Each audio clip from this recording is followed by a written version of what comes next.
नमस्कार दोस्तों, आपका अपना चैनल राकेश इस 2.0 पे स्वागत करता हूं। आज मैं आपके लिए RPF constable 17 March second shift का एग्ज़ाम समाप्त हो चुका है। इन्हें पूछे गए सही प्रश्न मिल चुके हैं जो आपका 100% रियल ऑथेंटिक क्वेश्चन है। और जिन्हें पीडीएफ चाहिए वो हमारे टेलीग्राम या व्हाट्सएप ग्रुप पर ज्वाइन कर सकते हैं। पहला जो प्रश्न आपका, वीर कुंवर सिंह कहाँ के राजा थे? तो वीर कुंवर सिंह जगदीशपुर के राजा थे। कुंवर सिंह 1777 से 1858 बिहार राज्य के अरहरा के पास जगदीशपुर के जमींदार थे। कुंवर सिंह 1777 से 26 अप्रैल 1857 के भारतीय विद्रोह के दौरान एक उल्लेखनीय नेता थे। वह जगदीशपुर के उज्जैनिया पंवार राजपूत घराने का था, जो वर्तमान में भोजपुर जिले बिहार का एक हिस्सा था। वह राजा साहबजादा सिंह और रानी पंचरतन कुंवर देवी की पुत्री थे। 80 वर्ष की आयु में भारत की आज़ादी के पहले युद्ध 57-58 के दौरान उन्होंने 5 जुलाई 1857 को दानापुर में विद्रोह करने वाले सैनिकों को कमान संभाली थी। उन्होंने कहा कि आरा, जिस पर 3 अगस्त प्रमुख आयर से राहत मिली थी, कब्जा कर लिया। 30 अप्रैल 1858 को जगदीशपुर के पास लड़ी गई अपनी अंतिम लड़ाई में कुंवर सिंह को कैप्टन ली ग्रांट के नेतृत्व वाली सेना पर जीत हासिल हुई थी। टी.एच. विनायकर राम एक प्रसिद्ध संगीतकार किस संगीत वाद्ययंत्र से जुड़े हुए थे? घट्टम से। टी.एच. विनायकर राम प्रसिद्ध घट्टम वादक हैं। वो एक भारतीय ताल वादक है और एक कर्नाटक संगीत में घट्टम बजाते हैं। उन्हें घट्टम के मास्टर के नाम से भी जाना जाता है।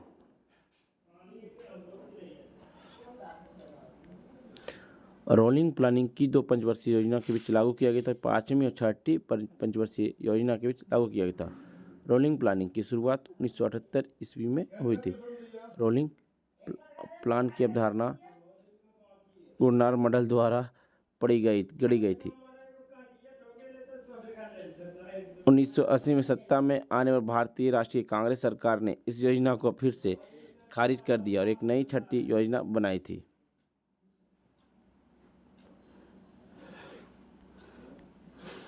रोलिंग योजना का मुख्य लाभ यह है कि वे लचीले होती है। रोलिंग प्लान एक ऐसी योजना है जिसमें हर वर्ष योजना के प्रदर्शन का आकलन किया जाता है और इस आकलन के आधार पर अगले वर्ष एक नई योजना बनाई जाती है।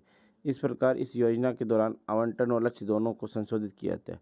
भारत में जनता सरकार ने 1977-78 में 5वीं पंचवर्षीय योजना को समाप्त कर दिया गया और 1978 से 83 की अवधि के लिए 6ठी पंचवर्षीय योजना को शुरू की और इसे एक रोलिंग प्लानिंग योजना बनाई गई थी।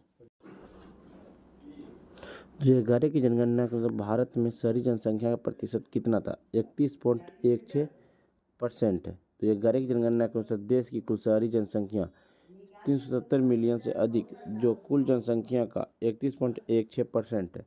तमिलनाडु सबसे अधिक शहरीकृत राज्य बना हुआ, जिसमें 48.4% आबादी शहरी क्षेत्र में रहती है। इसके बाद केरल में 46.7% के साथ महाराष्ट्र 45.2% के पीछे छोड़ दिया गया। 2011 की जनगणना के अनुसार देश में कुल ग्रामीण जनसंख्या 833.1 मिलियन है। हिमाचल प्रदेश 89.97% ग्रामीण आबादी के साथ सबसे अधिक ग्रामीण राज्य बन गया, जिसके बाद बिहार का स्थान आता है। भारतीय संविधान में संशोधन की करने की शक्ति किसके पास? संसद को है। भारत के संविधान में संशोधन किए सकते हैं। संविधान में संशोधन देश के मूल विधि या सर्वोच्च विधि में बदलाव करने की प्रक्रिया है। संविधान में परिवर्तन करने का अधिकार केवल संसद के पास है। यह अनुच्छेद 368 के तहत कहा गया है। इस संवैधानिक प्रावधान में संशोधन में विशेष बहुमत के वोट की आवश्यकता होती है। दिसंबर 2021 तक 104 संविधान संशोधन अधिनियम हुए हैं। संविधान संशोधन आपका दक्षिण अफ्रीका देश से लिया गया। यह भाग 20 में है। तुजुक-ए-बाबरी किस भाषा में लिखी गई? तो तुजुक-ए-बाबरी तुर्की भाषा में लिखी गई। तुर्की भाषा में लिखी तुजुक-ए-बाबरी भारत में मुगल साम्राज्य संस्थापक बाबर की आत्मकथा है। बाबर ने इसे तुर्की भाषा में लिखा था। अकबर के निर्देश पर तुजुक-ए-बाबरी का नाम फारसी में अनुवाद किया है, जिसका नाम 1589 में उनके एक कुलीन मिर्जा अब्दुल रहीम ने बाबरनामा रखा था। तुजुक-ए-बाबरी उस दुनिया का एक विश्वसनीय वर्णन है जिसमें लेखक ने जीवन व्यतीत किया और उन लोगों को जिनके वह संपर्क में आए थे।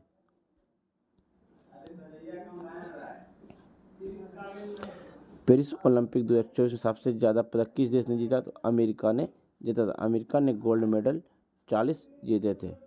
भारत ने पेरिस ओलंपिक 2024 में कुल 6 पदक अपने नाम किए, जिसमें 5 ब्रॉन्ज, 1 सिल्वर मेडल जीते हैं। संविधान का 7वां भाग किससे संबंधित? संविधान का 7वां भाग जो अब निरस्त हो चुका है वो मूल रूप से पहली अनुसूची के भाग बी की राशि संबंधित है, जिससे संविधान का 7वां अधिनियम 1956 के द्वारा निरस्त कर दिया गया।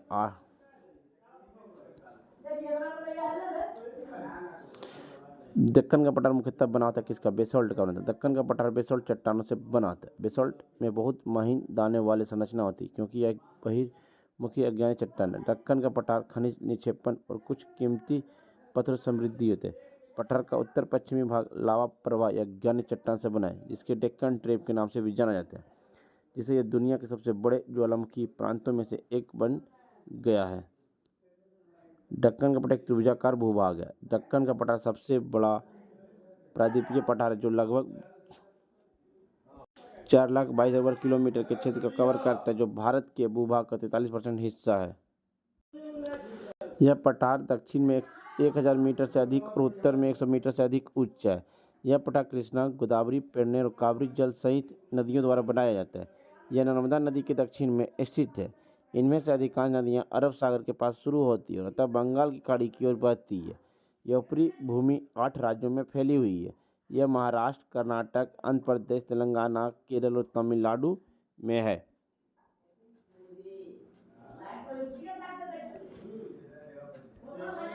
वर्ष 1526 में बाबर ने दिल्ली के सुल्तान इब्राहिम लोदी को हराया और दिल्ली पर आगरा पर कब्जा कर लिया। किस युद्ध में? तो पानीपत के युद्ध में, पानीपत का प्रथम युद्ध में। सन 1526 में बाबर ने पानीपत में सुल्तान इब्राहिम लोदी को हराया। 21 अप्रैल 1526 को बाबर ने पानीपत की पहली लड़ाई में इब्राहिम लोदी को हराया और जल्दी से दिल्ली पर कब्जा कर लिया, और विशाल और बेहद सैनिकों के बावजूद इब्राहिम लोदी की बेहतर रणनीति और तोपखाने के इस्तेमाल के कारण लड़ाई में हार गए। पानीपत की पहली लड़ाई ने भारत में मुगल शासन की नींव की चिन्हित किया। बाबर अजरुद्दीन मोहम्मद भारत में मुगल साम्राज्य के संस्थापक है। वह तैमूर अपने पिता की तरफ और चंगेज खान अपनी मां की तरफ से वंशज था। उसका मूल नाम अजरुद्दीन मोहम्मद था। वह वर्ष 11 वर्ष की उम्र में 1494 बाबर अपने पिता उमर शेख मिर्जा के उत्तराधिकारी के रूप में फरगाना, वर्तमान में चीन तुर्किस्तान का शासक बना। पंजाब के सबसे शक्तिशाली महान व्यक्तिगत दौलत खान ने बाबर को भारत पर आक्रमण करने का नेता दिया, जो इब्राहिम लोदी के साथ संतुष्ट था। उसने 1519 से 1523 ईस्वी के बीच इसे जीतने के लिए भारत के लिए 4 अभियान चलाए। उसने अपने संस्मरण तुजुक मुहिबुद्दीन को तुर्की भाषा में लिखा। 6 से 14 वर्ष की आयु के सभी बच्चे को शिक्षा का अधिकार कब दिया गया? मौलिक अधिकार में दिया गया। यह अनुच्छेद 21M है। इसे 86वां संविधान संशोधन 2002 में जोड़ा गया था। इसे लागू किया था 2009 में। ठीक है। उसके बाद के प्रधानमंत्री जो थे अटल बिहारी वाजपेयी थे और राष्ट्रपति APJ अब्दुल कलाम। राष्ट्रीय ग्रामीण रोजगार गारंटी अधिनियम किस वर्ष से शुरू हुआ? 2005 में। महात्मा गांधी राष्ट्रीय ग्रामीण रोजगार गारंटी अधिनियम 2005 में ग्रामीण विकास मंत्रालय के तहत भारत सरकार की प्रमुख योजना थी। लगभग 12.84 करोड़ लाख श्रमिक को रोजगार देने वाला लोगों की संख्या के संबंध में यह दुनिया की सबसे बड़ी रोजगार योजना होने का दावा किया जाता है। यह अधिनियम एक वित्तीय वर्ष में प्रति परिवार 100 दिनों की मजदूरी रोजगार प्रदान करता है और अधिकार के रूप में आवेदक का आवेदन के 15 दिनों के भीतर काम मिल जाता है, अन्यथा इसके लिए मुआवजा मिल जाता है। यह योजना 2006, 7 और 200 जिले में शुरू की गई थी। अब भारत के 448 जिलों में फैल गई। भारतीय संविधान के किस अनुच्छेद में भाषा से संबंधित? 8वीं अनुसूची। भारतीय संविधान के अनुच्छेद 344 1 से 351 भारत में राजभाषा से संबंधित है। भारतीय संविधान के 8वीं अनुसूची में 22 भाषा शामिल है। मूल रूप से इसमें 14 भाषा थी, लेकिन वर्तमान में 22 भाषा है। 22 भाषा असमिया, बांग्ला, बोडो, हंगरी, डोंगरी, गुजराती, हिंदी, कन्नड़, कश्मीर, कोंकणी, मैथिली, मलयालम, मणिपुरी, मराठी, नेपाली, उड़िया, पंजाबी, संस्कृति, संथाली, सिंधी, तमिल, तेलुगु और उर्दू। सिंधी को 21वें संविधान संशोधन अधिनियम 1967 में जोड़ा गया। कोंकणी, मणिपुरी, नेपाली को 71वें संविधान संशोधन 1992 जोड़ा गया। बोडो, डोगरो, मैथिली और संथाली 2003 में 92वें संविधान संशोधन के जोड़ा गया। संविधान के भाग 17 में राजभाषा पर अनुच्छेद शामिल है। यह अनुच्छेद 343 से 351 आधिकारिक भाषा है। कोंकणी भाषा के लिए कोई लिपि नहीं है। गिटार में कितने तारे थे? गिटार में 6 तारे थे। गिटार में आमतौर पर 6 तारे होते हैं, हालांकि अन्य विविधता भी, जैसे 12 तारे या 18 तार। सितार भारतीय उपमहाद्वीप में उत्पन्न एक तारों वाला वाद्य है जो हिंदुस्तानी शास्त्रीय संगीत का काम करता है। विनय को 2002 या 2008 में किस शास्त्रीय नृत्य पुरस्कार मिला? मणिपुर के लिए।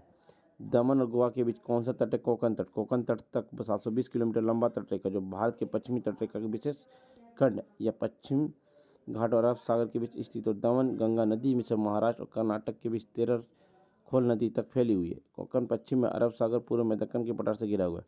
कोंकण तट उत्तर से खंबात की खाड़ी दमन में अग्रसर होता है और महाराष्ट्र और गोवा के पश्चिमी समुद्री तट क्षेत्रों के साथ साथ दक्षिण की ओर बढ़ता और कर्नाटक में कारवार जिले के उत्तरी किनारे पर केंद्रा तट से मिलती है। कोंकण की सबसे प्रसिद्ध द्वीप लाहस डी गोवा, पेंजिम की राजधानी शहर और सालसेट द्वीप जिस पर मुंबई स्थित है। फ्रेंड्स, वीडियो पसंद आई तो लाइक शेयर सब्सक्राइब जरूर करें। पीडीएफ पाने के लिए टेलीग्राम या व्हाट्सएप ग्रुप पर ज्वाइनिंग कर सकते हैं। डिस्क्रिप्शन लिंक दे दिया गया। फ्रेंड्स, मिलते हैं फ्रेंड्स नेक्स्ट वीडियो में। जय हिंद, जय भारत।